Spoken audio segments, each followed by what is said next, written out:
नमस्कार. आज आपण एका अत्यंत महत्त्वाच्या विषयावर बोलणार आहोत. शून्यापासून ते थेट 1,00,000 रुपयांच्या बचतीपर्यंत पोहोचण्याचा एक अतिशय प्रॅक्टिकल आणि अचूक प्लॅन आज आपण उलगडणार आहोत. कोणतीही अतिशयोक्ती नाही आणि कोणतीही खोटी स्वप्न नाहीत. थेट मुद्द्यावर येऊया. हे एक असं सिस्टमॅटिक फ्रेमवर्क आहे जे खऱ्या अर्थाने काम करतं. चला तर मग लगेच सुरुवात करूया. आता बघा, महिन्याची सुरुवात होते, पगार खात्यात जमा होतो.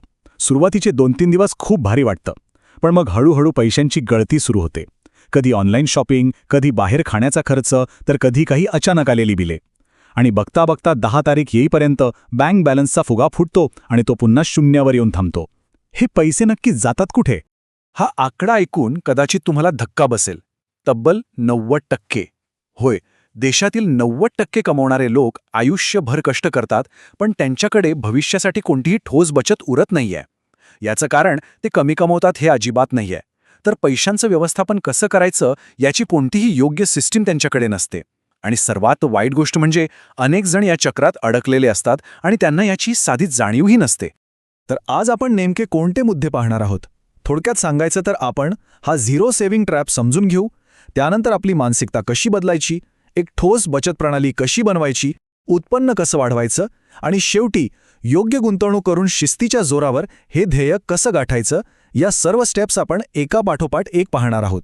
सुरुवात करूया आपल्या पहिल्या टप्प्यापासून. तो म्हणजे हा झिरो सेव्हिंग ट्रॅप आणि त्याबद्दलचे आपले सर्व गैरसमज मोडून काढणे.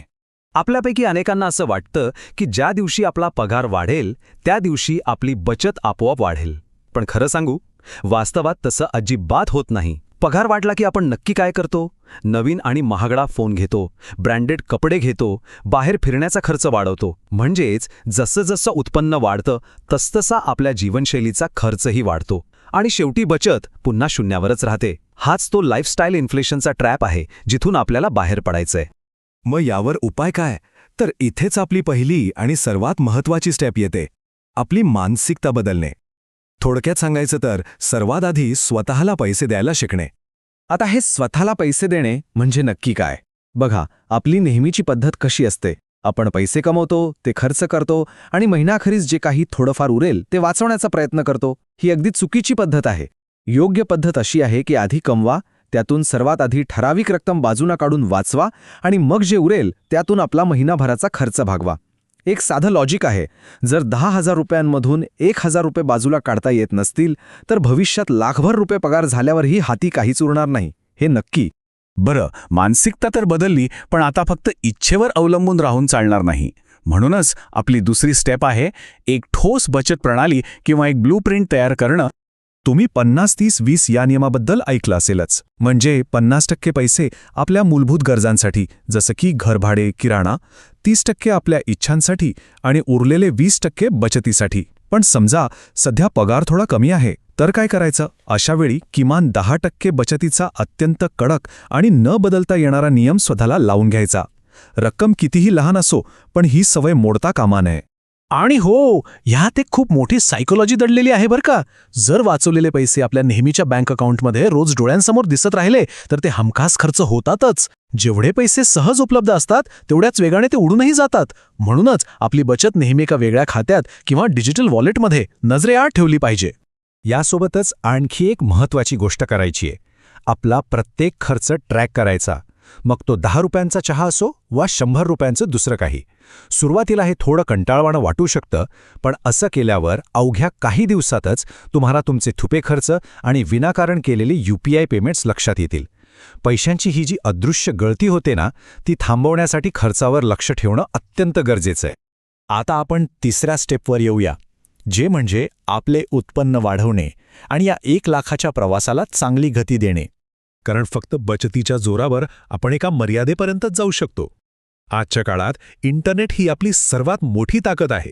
जर आपण दिवसाचे 2-3 तास नुसते रील्स किंवा व्हिडिओ बघण्यात वाया घालवण्याऐवजी तेच तास काहीतरी नवीन शिकण्यात गुंतवले तर freelancing, video editing, graphic design किंवा कंटेंट रायटिंग यांसारखी कौशल्य ऑनलाईन अगदी मोफत शिकता येतात.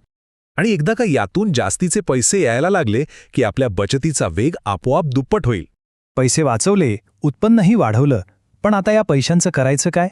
तर आपली चौथी स्टेप आहे योग्य ठिकाणी गुंतवणूक करणे. म्हणजेच पैशांना खऱ्या अर्थाने कामाला लावणे. गुंतवणूक म्हणजे नुसते पैसे साठवून ठेवणं नव्हे, तर त्यांना अशा ठिकाणी लावणं जिथे ते काळानुसार वाढत राहतील, एकदम सुरक्षित आणि स्थिर पद्धतीने. उदाहरणार्थ, नवशिक्यांसाठी म्युच्युअल फंडातील SIP हा एक अतिशय उत्तम पर्याय आहे. यात जोखीम विभागली जाते. तुम्ही झोपलेले असतानाही तुमचे पैसे तुमच्यासाठी काम करत असतात, आणि हेच खऱ्या गुंतवणुकीचं रहस्य आहे.